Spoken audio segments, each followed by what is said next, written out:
Hello guys, ഇന്നത്തെ video എന്ന് പറഞ്ഞാൽ നമ്മൾ തമ്പനയിൽ കണ്ടതുപോലെ തന്നെ 2025 എന്തൊക്കെ മാറ്റങ്ങളാണ് നമ്മുടെ യൂട്യൂബ് കൊണ്ടുവന്നത് എന്ന് നമ്മൾ പറയാൻ പോവുകയാണ് കേട്ടോ. ഇത് ബിഗിനേഴ്സ് ആയിട്ടുള്ള മിക്ക യൂട്യൂബേഴ്സിന് അറിഞ്ഞിടത്ത കുറച്ച് കാര്യങ്ങളാണ്. മോണിറ്റൈസേഷൻ ആയ യൂട്യൂബ് ചാനൽസ് ആണെങ്കിൽ നിങ്ങൾ കാണേണ്ടതായിട്ടില്ല. ഞാനത് ആദ്യമേ പറയാം. നിങ്ങൾ ഇത് ഫുള്ളും കാണേണ്ടതായിട്ടില്ല. ഇപ്പം തന്നെ സ്കിപ്പ് അടിച്ച് പൊക്കോളൂ. പക്ഷേ അതല്ല, നമ്മുടെ ബിഗിനേഴ്സ് ആണെങ്കിൽ അവർക്ക് വേണ്ടിയിട്ടാണ്. കാര്യം മോണിറ്റൈസേഷൻ ആവാത്തവർക്ക് വേണ്ടിയിട്ടാണ് ഞാൻ ഈ വീഡിയോ ചെയ്യുന്നത്. മറ്റൊന്നുമല്ല, എനിക്കും ഒരുപാട് മിസ്റ്റേക്സ് വന്നു. അതും നിങ്ങളോട് ഷെയർ ചെയ്ത് നിങ്ങൾക്കും അതുപോലെ വരാതിരിക്കാൻ വേണ്ടിയിട്ടുള്ള കുറച്ച് കാര്യങ്ങൾ, പിന്നെ നമ്മുടെ മോണിറ്റൈസേഷൻ ആയി നമ്മുടെ കയ്യിൽ കാശ് കിട്ടുന്നത് വരെയുള്ള എല്ലാ പ്രോസസ്സും കാര്യങ്ങളും ഒന്നുപോലും വിടാതെ, ഒന്നുപോലും സ്കിപ്പാവാതെ എല്ലാം ഞാൻ നിങ്ങൾക്ക് ഷെയർ ചെയ്യുന്നതായിരിക്കും. നിങ്ങൾ ഇതുപോലെ ഫോളോ ചെയ്യുക. ഓക്കെ, അപ്പോൾ നമുക്ക് വീഡിയോയിലോട്ട് പോവാം. ആദ്യമായിട്ട് നമ്മളൊരു ചാനൽ തുടങ്ങുന്നതിന് മുമ്പ് നമ്മൾ ശ്രദ്ധിക്കേണ്ട കുറച്ച് കാര്യങ്ങൾ എന്ന് പറഞ്ഞാൽ, ഫസ്റ്റ് നമ്മൾ ഒരു കണ്ടൻറ്റ്, നമ്മുടെ ചാനലിൽ ഏത് തരം കണ്ടൻറ്റാണ് യൂസ് ചെയ്യേണ്ടത് എന്ന് നമ്മൾ അറിഞ്ഞിരിക്കണം. അപ്പോൾ ആ ഒരു കോണ്ടൻറ്റ് ക്രിയേറ്റേഴ്സ് ആയിരിക്കണം നമ്മളത് ഫസ്റ്റ് തിരഞ്ഞെടുക്കേണ്ടത്. അതായിക്കഴിഞ്ഞാൽ, നമ്മളിപ്പോൾ ഒരു കുക്കിംഗ് ചാനലാണെങ്കിൽ കുക്കിങ്ങിനെ പറ്റിയിട്ടാണ് നമ്മൾ ചെയ്യുന്നതെങ്കിൽ ആ ഒരു ടോപ്പിക് നമ്മൾ ചൂസ് ചെയ്യണം. അതിനുശേഷം നമ്മളൊരു മെയിൽ ഐ ഡി നമ്മുടെ ഫോണിൽ, എല്ലാവരുടെ ഫോണിലും ഉള്ള ഒരു മെയിൽ ഐ ഡി ആണെങ്കിൽ നമുക്ക് അത് തന്നെ മതിയാവും. ആ ഒരു മെയിൽ ഐ ഡി ചൂസ് ചെയ്യുക. അതിൽ നമുക്ക് ചൂസ് ചെയ്തുകൊണ്ട് യൂട്യൂബ് ചാനൽ സ്റ്റാർട്ട് ചെയ്യാം. നമുക്ക് ഇഷ്ടമുള്ള നമ്മുടെ യൂട്യൂബിൽ പിക്ചർ കൊടുക്കാം, പ്രൊഫൈൽ പിക്ക് കൊടുക്കാം, നമുക്ക് ഇഷ്ടമുള്ള നെയിം എൻ്റർ ചെയ്യാം. അങ്ങനെ എല്ലാം നമ്മുടെ മെയിൽ ഐ ഡിയിൽ തന്നെ നമുക്ക് സ്റ്റാർട്ട് ചെയ്യും. ഇതിന് വേണ്ടിയിട്ട് പുതിയ മെയിൽ ഐ ഡി സ്റ്റാർട്ട് ചെയ്യണമെന്നൊന്നുമില്ല. നമ്മുടെ കയ്യിലുള്ള മെയിൽ ഐ ഡി വെച്ചിട്ട് തന്നെ നമ്മൾ സ്റ്റാർട്ട് ചെയ്യണം. അതിനുശേഷം സെക്കൻഡ് വൺ എന്താണെന്ന് പറഞ്ഞാൽ, നമ്മൾ ഫസ്റ്റ് ഒരു വീഡിയോ ഇടണം. നമുക്ക് ആദ്യമായിട്ട് വീഡിയോ ഇടുമ്പോഴത്തേക്കും ഒരുപാട് ബുദ്ധിമുട്ടുകളും ഒക്കെ തോന്നും. ഫസ്റ്റ് വീഡിയോ ഇടണം. ആ ഒരു ഫസ്റ്റ് വീഡിയോ എന്ന് പറയുന്നത് അട്രാക്റ്റീവായിട്ടുള്ള തമ്പനെയിൽ, ക്യാപ്ഷൻ, ഡിസ്ക്രിപ്ഷൻ, ടാഗ് എല്ലാം അടങ്ങിയ ഒരു വീഡിയോ ആയിരിക്കും നമ്മൾ ആദ്യമായിട്ട് പോസ്റ്റ് ചെയ്യേണ്ടത്. അപ്പം തന്നെ നമ്മുടെ ഓഡിയൻസിന് കുറേ ഇംപ്രഷൻ നമ്മളിലോട്ട് തോന്നും. അതിന് വേണ്ടിയിട്ടാണ് നമ്മൾ ഫസ്റ്റ് ഒരു വീഡിയോ അപ്ലോഡ് ചെയ്യുമ്പം എങ്ങനെ പോയാലും ഒരു വ്യൂ കാണുള്ളൂ, നമുക്കറിയാം അല്ലേ? അതാരാണ്? നമ്മൾ തന്നെയാണ്. നമ്മുടെ ആ ഒരു വ്യൂ എന്ന് പറഞ്ഞാൽ നമ്മൾ തന്നെയായിരിക്കും, മറ്റാരുമല്ല. നമ്മൾ പിന്നീട് പതിയെയാണ് നമ്മൾ നമ്മുടെ ഫ്രണ്ട്സിനോടും റിലേറ്റീവ്സിനോടും ഒക്കെ ഷെയർ ചെയ്യുന്നത്. അതുവരെ ആരും കാണാതെ ഇങ്ങനെ കിടക്കുന്ന ഒരു ചാനലായിരിക്കും. അപ്പം നമ്മൾ ഡെസ്പായി പിന്തിരിഞ്ഞ് പോകും. അങ്ങനെ ഒരിക്കലും പോവാതെ നമ്മൾ ചെയ്യേണ്ടതെന്ന് പറഞ്ഞാൽ, കൃത്യമായിട്ട് അനലിറ്റിക്സ് ഒക്കെ ഫോളോ ചെയ്ത് നമ്മൾ അതുപോലെ ഡെയിലി കൃത്യ ടൈമിൽ വീഡിയോസ് ഇട്ട് പോയാൽ നമ്മളെ ചാനൽ എന്തുകൊണ്ടും റീച്ചായി നല്ല വ്യൂസ് കയറും.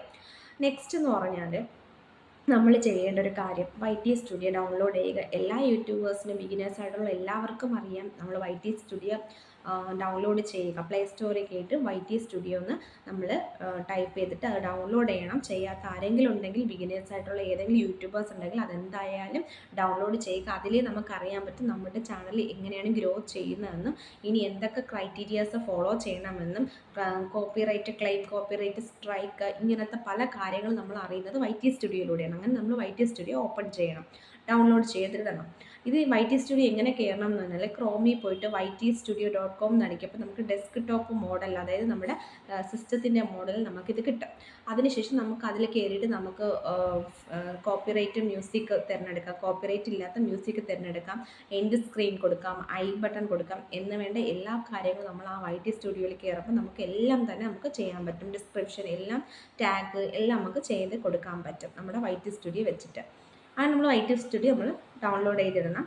ഈ വക കാര്യങ്ങളെല്ലാം ചെയ്തതിനു ശേഷം നമ്മൾ നമ്മുടെ ചാനലിൽ യൂട്യൂബിൽ ഫസ്റ്റ് വീഡിയോ അപ്ലോഡ് ചെയ്യുക. അപ്ലോഡ് ചെയ്യേണ്ട കാര്യങ്ങളും എങ്ങനെയാണ് മെത്തേഡും കാര്യങ്ങളെല്ലാം നമ്മൾ മുന്നിലത്തെ വീഡിയോസിൽ പറഞ്ഞു കഴിഞ്ഞിട്ടുണ്ട്. അത് അതുപോലെ തന്നെ ഫോളോ ചെയ്യേണ്ടതാണ്. നെക്സ്റ്റ് വൺ എന്ന് പറഞ്ഞാൽ, നമ്മൾ ഫസ്റ്റ് വീഡിയോ ഇട്ട് കഴിഞ്ഞു അല്ലേ, പിന്നെ 2 ദിവസം കഴിയുമ്പോൾ നോക്കുമ്പോഴും വ്യൂസ് ഒന്നുമില്ല, ഒരു വ്യൂ ഉള്ളൂ, അത് നമ്മൾ തന്നെയാണ്, മറ്റാരുമല്ല എന്ന് പറയും. പക്ഷെ നമ്മൾ വിഷമിച്ചിരിക്കുക. നമ്മൾ വീണ്ടും വീഡിയോസ് ഇട്ടുകൊണ്ടിരിക്കുക. ഒന്ന് മാറി വീഡിയോസ് എടുക്കുക. ഡെയിലി നമ്മൾ നമ്മുടെ YT സ്റ്റുഡിയോയിൽ അനലിറ്റിക്സിൽ പോയി കഴിഞ്ഞാൽ നമുക്കൊരു നിശ്ചിത സമയം കാണും. ആ ഒരു സമയം നമ്മൾ കണ്ടെത്തിയിട്ട് കൃത്യമായിട്ട്, ഇപ്പം വൈകുന്നേരം 5 മണിയാണെങ്കിൽ ഡെയിലി വൈകുന്നേരം 5 മണിക്ക് തന്നെ നമ്മൾ വീഡിയോ ഇടാൻ വേണ്ടി ശ്രമിക്കണം. അപ്പോൾ ഓട്ടോമാറ്റിക്കലി നമ്മളെ ചാനൽ ഈ പറഞ്ഞതുപോലെ ഡിസ്ക്രിപ്ഷൻ, ടൈറ്റിൽ, ക്യാപ്ഷൻ എല്ലാം അട്രാക്റ്റീവായിട്ട് ഇട്ടതിന് ശേഷം കറക്റ്റ് ടൈമിൽ ഇട്ട് കഴിഞ്ഞാൽ ഏതൊരാളുടെ യൂട്യൂബ് എത്ര ബിഗിനേഴ്സ് ആയിക്കോട്ടെ, നമുക്കും മറ്റുള്ളവരെ പോലെ നല്ലൊരു സബ്സ്ക്രൈബും വാച്ച് അവറോട് കൂടി മോണിറ്റൈസേഷൻ ആക്കി എടുക്കാൻ പറ്റും. വളരെ ഈസി തന്നെയാണ്. കുറച്ച് കഷ്ടപ്പാടിലൂടെ നമുക്ക് നമ്മുടെ അച്ചീവ് ചെയ്യാൻ പറ്റും, നമ്മുടെ വീഡിയോ മോണിറ്റൈസേഷൻ ആക്കി എടുക്കാൻ പറ്റും. നെക്സ്റ്റ് നമ്മൾ ശ്രദ്ധിക്കേണ്ട ഒരു കാര്യം എന്ന് പറഞ്ഞാൽ, നമ്മൾ ഇത്രയൊക്കെ ആയിക്കഴിഞ്ഞാൽ സെക്കൻഡ് വീഡിയോ ഇടുക, തേർഡ് വീഡിയോ അങ്ങനെ നമ്മൾ ഇട്ടുകൊണ്ടിരിക്കാം. ഇതെല്ലാം ആയിക്കഴിയുമ്പോഴത്തേക്ക് നമ്മുടെ 500 സബ്സ്ക്രൈബേഴ്സും 3000 വാച്ചവേഴ്സും ആയിക്കഴിയുമ്പോഴത്തേക്ക് നമുക്ക് ഹാഫ് മോണിറ്റൈസേഷൻ ആകും. ഹാഫ് മോണിറ്റൈസേഷനിലൂടെ നമുക്ക് കിട്ടുന്ന എന്തോ ആണെന്നറിയാമോ? സൂപ്പർ ചാറ്റ്, സൂപ്പർ സ്റ്റിക്കേഴ്സ് എന്ന് വേണ്ട കുറച്ച് കാര്യങ്ങൾ, മെമ്പർഷിപ്പ്, ഇതെല്ലാം നമുക്ക് കിട്ടും. ഇതിലൂടെ നമുക്ക് നമ്മുടെ ഓഡിയൻസ് ചിലപ്പോൾ ക്യാഷ് അയച്ച് തരാം, നമുക്ക് അതുവഴി നമുക്ക് പൈസ കിട്ടും. ഓക്കെ, നെക്സ്റ്റ് വൺ എന്ന് പറഞ്ഞാൽ 1000 സബ്സ്ക്രൈബേഴ്സ് 1K സബ്സ്ക്രൈബേഴ്സ് ആയി കഴിഞ്ഞതിന് ശേഷം 4000 വാച്ചവേഴ്സ് ആയി കഴിയുമ്പോൾ ഫുൾ മോണിറ്റൈസേഷൻ ആവും. നമ്മൾ മോണിറ്റൈസേഷൻ അപ്ലൈ ചെയ്യും. അത് കഴിഞ്ഞ് അതിൻ്റെ സെക്കൻഡ് സ്റ്റെപ്പ് എന്ന് പറഞ്ഞാൽ ആഡ്സെൻസ് പ്രോഗ്രാം ഓൺ ചെയ്ത് കൊടുക്കുക എന്നാണ്. നമ്മൾ അത് ചെയ്യുമ്പോൾ നമ്മുടെ ചാനലിൽ ആഡ്സ് ഓൺ ആയി വരും. അത് കഴിഞ്ഞ് തേർഡ് ഇമ്പോർട്ടൻ്റ് ആയിട്ടുള്ളൊരിതാണ് റീയൂസ്ഡ് കണ്ടൻറ്റ്. അത് നമ്മൾ ഓണാക്കി കൊടുക്കും. അപ്പം റീയൂസ്ഡ് കണ്ടൻറ്റ് ആണെങ്കിൽ അവിടെ നിന്ന് നമുക്ക് യൂട്യൂബിൽ നമുക്കൊരു മെയിൽ വരും, നിങ്ങൾ അപ്പീൽ വീഡിയോ അയക്കുക എന്ന് പറഞ്ഞിട്ട്. ചിലപ്പോൾ നമ്മൾ മറ്റുള്ളവരുടെ വീഡിയോസോ അല്ലെങ്കിൽ ഷോർട്സോ ഒന്നും നമ്മൾ അതേപടി ഇടാതിരുന്നാൽ നമുക്ക് ആ ഒരു അപ്പീൽ വീഡിയോയുടെ ആവശ്യമൊന്നും വരത്തില്ല, നമുക്ക് ഡയറക്റ്റ് മോണിറ്റൈസേഷനാണ്. അതല്ല, ചിലർക്ക് ഇങ്ങനെ അപ്പീൽ വീഡിയോ വന്ന് നമ്മുടെ മോണിറ്റൈസേഷൻ കട്ടാവാൻ ചാൻസ് ഉണ്ട്. അപ്പോൾ തന്നെ വീണ്ടും ഒരു 30 ദിവസം അല്ലെങ്കിൽ 20 ദിവസം തരും. അത് കഴിഞ്ഞിട്ട് വേണം വീണ്ടും നമ്മൾ അപ്പീൽ വീഡിയോ ഒക്കെ ഇട്ട് നമ്മുടെ ചാനലൊന്ന് മെച്ചപ്പെടുത്തി വീണ്ടും ഇട്ട് മോണിറ്റൈസേഷൻ ആക്കി എടുക്കണം.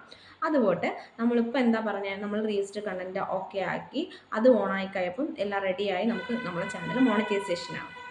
മോണിറ്റൈസേഷൻ ആയി കഴിയുമ്പോഴത്തേക്കും നമുക്ക് 4 സ്റ്റെപ്സ് ഉണ്ട്. ആ 4 സ്റ്റെപ്സ് എന്താണെന്ന് ഞാൻ പറഞ്ഞുതരാം. ഫസ്റ്റ് വൺ എന്ന് പറഞ്ഞാൽ ID വെരിഫിക്കേഷനാണ്. സെക്കൻഡ് വൺ പിൻ ലെറ്ററാണ്. ഈ പിൻ ലെറ്റർ എന്ന് പറഞ്ഞാൽ നമുക്ക് 4 തവണ നമ്മുടെ വീട്ടിൽ വരാൻ ചാൻസ് ഉള്ളതാണ് പിൻ ലെറ്റർ എന്ന് പറഞ്ഞാൽ. ദെൻ തേർഡ് വൺ എന്ന് പറഞ്ഞാൽ ബാങ്ക് ഡീറ്റെയിൽസ് ആണ്. നമ്മൾ ബാങ്കിലെ ഡീറ്റെയിൽസ് നമ്മൾ ആഡ് ചെയ്യേണ്ടതാണ്. ഫോർത്ത് വൺ എന്ന് പറഞ്ഞാൽ US ടാക്സ് ഇൻഫോം ആണ്, അത് സബ്മിറ്റ് ചെയ്യണം. അത് അപ്രൂവ് ആയി കിട്ടുമ്പോഴത്തേക്കും നമ്മുടെ $100 കംപ്ലീറ്റ് ആവുകയും ദെൻ എല്ലാ മാസവും 10th നമ്മുടെ യൂട്യൂബ് നമുക്കുള്ള പൈസ അയക്കും. അത് നേരെ പോകുന്നത് ആഡ്സെൻസിലോട്ടാണ്. ആഡ്സെൻസ് ആണ് നമുക്ക് പൈസ തരുന്നത്. അത് ഒരു 1 മന്തിലെ 21 ആ ഒരു ഡേറ്റൊക്കെ എത്തപ്പോഴത്തേക്ക് നമ്മുടെ കയ്യിലോട്ട് നമുക്കുള്ള ക്യാഷ് എത്തും.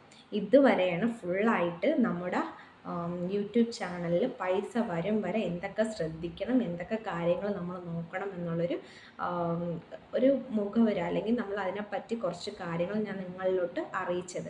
ഇതിൽ എന്തെങ്കിലും ഡൗട്ടോ കാര്യങ്ങളോ ഉണ്ടെങ്കിൽ നമ്മുടെ കമൻറ്റ് ബോക്സിൽ കമൻറ്റ് ചെയ്യണം. ഞാൻ എല്ലാം ചുരുക്കിയാണ് പറഞ്ഞത്, വലിച്ചു നീട്ടിയിട്ടില്ല. കാര്യങ്ങളെല്ലാം സ്പീഡിൽ, പക്ഷേ സ്പീഡിലാണെങ്കിൽ നിങ്ങൾക്ക് മനസ്സിലാവുന്ന രീതിയിൽ, ഒരു ബിഗിനറിന് മനസ്സിലാവുന്ന രീതിയിൽ തന്നെയാണ് പറയുന്നത്. ഇതിൽ എൻഡ് സ്ക്രീനും ഐ ബട്ടണും ഒക്കെ എങ്ങനെ ചെയ്യണം എന്നുള്ള വീഡിയോ ഞാൻ ഇടും. പിന്നെ നമ്മൾ തംബ്നെയിൽ യൂസ് ചെയ്യുന്നത്, തംബ്നെയിലിനെ പറ്റിയിട്ട് കാര്യങ്ങളെല്ലാം ഞാൻ പറഞ്ഞിട്ടുണ്ട്.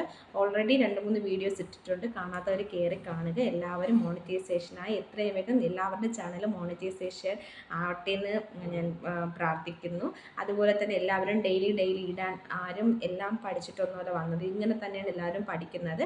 അതുകൊണ്ട് നിങ്ങൾ ഡെയിലി വീഡിയോ ഇടാൻ ശ്രമിക്കണം. ഡെയിലി കൃത്യസമയത്തിന് നമുക്ക് എന്താണ് അറ്റൻഡൻസ് വേണം അല്ലേ, എന്തിനും ഒരു അറ്റൻഡൻസ് വേണം. അപ്പോൾ അതുകൊണ്ട് ഇതിനും ഒരു അറ്റൻഡൻസ് ഉണ്ട്. ഡെയിലി നിങ്ങൾ വീഡിയോസ് ഇടണം. ചാനൽ ഒരു ദിവസം ഏതെങ്കിലും ഒരു ചാനൽ നിങ്ങൾ വൈറലാവും, നിങ്ങളെ ചാനൽ മോണിറ്റൈസേഷൻ ആവും.